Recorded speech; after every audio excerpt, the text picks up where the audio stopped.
Hello and welcome to Scrapbooking Station. In this video I'm talking about a storage solution for your embossing folders. So if you've got plenty of embossing folders, if you're just kind of neatly stacking them on the shelf, chances are you're not using them because if you can't see them, you're probably not going to use them or pick through them. Kind of like my stamp wall back here.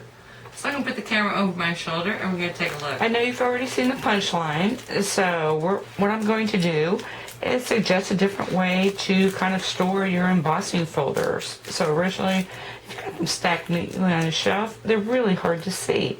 And so we're going to hang them up. And the first thing you want to do, if you work in multiple sizes of embossing folders, you want to kind of group the ones you want together because that's going to decide on the width of your hanger. And so these are all about this. I am going to share a photo right now of where they used to be along with all the others, and it would be really hard to pick through that and know what you've got.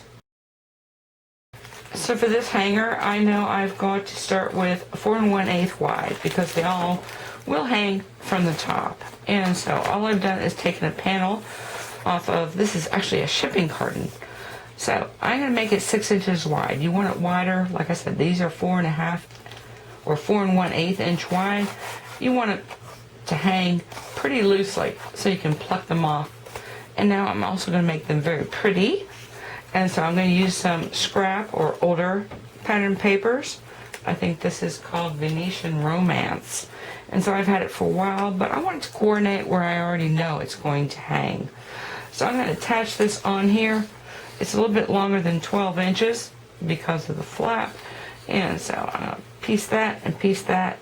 And then we're going to start putting together with some twine the hanging mechanism. I've made it to this point. Also, I just went ahead and split up that edging so I'd have a top and a bottom. Next thing you want to do is go ahead and mark the back. And so all I've done is I know how far I can cut in. And so this is just kind of guideline for my cuts. And then I marked every inch, starting at, I think in this one, I'm going to start at 1.5 inches. The other thing I've done, totally optional, but you're going to have to poke holes if you're going to hang it. So I just added some eyelets. So when I cut from the back, I'm just going to come across. I know I don't want to come into that line, so just something short. It's not all that persnickety. Just keep going until you get all your cuts all the way around the board. Okay, hopefully you can see all that. And now you're going to want something on a spool because it takes actually quite a bit of twine or jute to do this. However long this hanger needs to be, that's where it needs to go.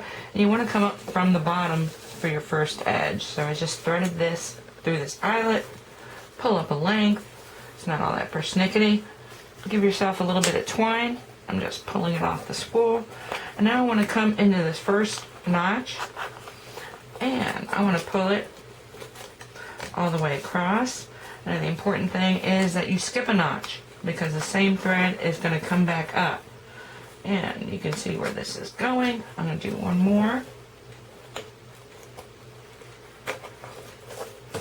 And pull that through. And then I'll be down to the bottom. Okay, so I'm here at my last notch. I want to go ahead and come straight across again. And now you're going to want to start filling in the notches you left behind and come back up.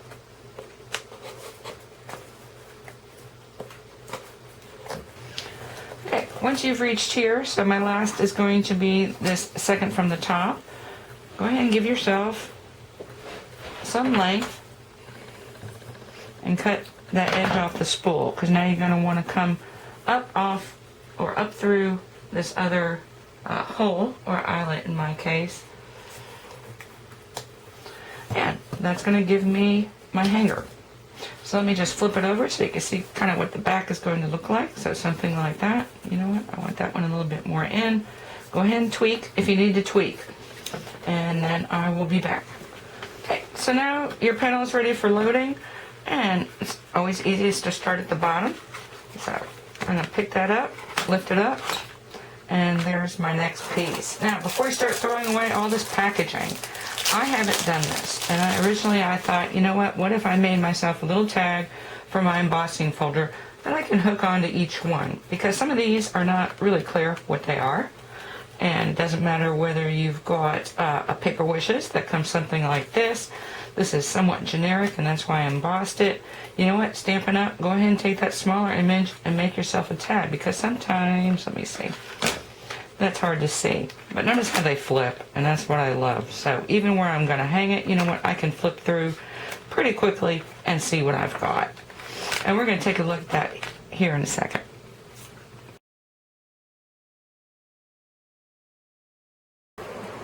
Okay, first off, I know this is kind of weird, but this is actually where I hang them. So I've got a coat hanger.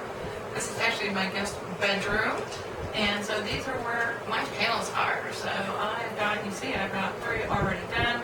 You know what, you can't see this one, but I've already got another one hanging, ready to go.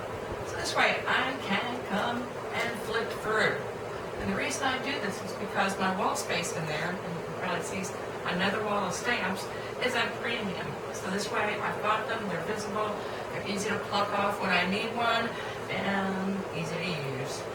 So anyway, I hope you took something with you can use in your own storage solutions, and thank you for watching.